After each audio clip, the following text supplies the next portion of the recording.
हमार गावल गीत बा मीनाक्षी राय ने कोनो लड़की रहल ऐसने पोशाक पहनले रहल कैसन हो आइल मऊर रेलवे स्टेशन पर उतरल आंखों पर काले रंग का चश्मा होठ पर उठलाली बड़ा सुंदर कान का बाली बाल पड़े कलश ये कौन जिला है दो चार वो लड़का मिलन कहलन कि ये मऊ जिला भाई मऊ जिला हो मऊ का जंक्शन है बाबू मऊ का रेलवे स्टेशन है यहाँ पर बहुत बड़े बड़े नेता हुए कलाकार हुए बलिदानी धरती है मऊ जिला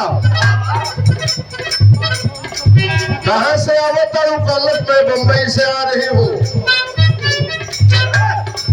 लड़का और लड़की से कहे लगल शहर में रहल बारू शहर के मजा ले ले बारू जुहू चौपाटी में घूमल बारू तनी आवे है देहात में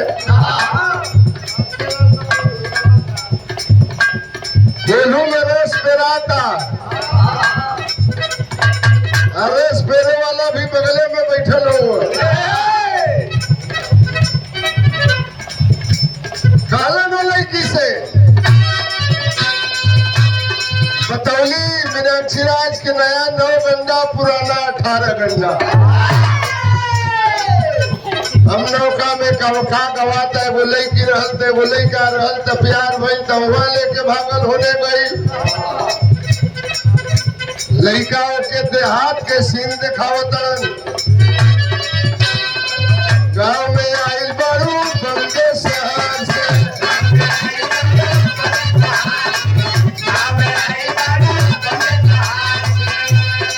कहीं भी रात बारू खिया रहल से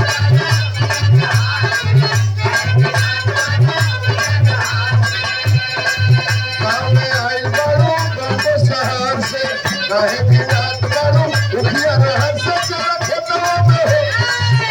चला खेतवा में हो रहा भुजाई जी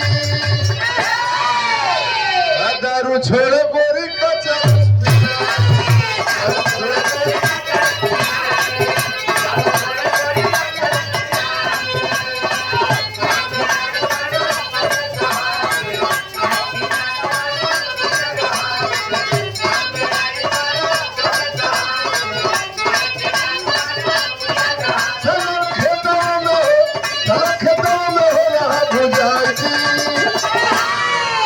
दारू छोड़े गोरी का चरस पियाई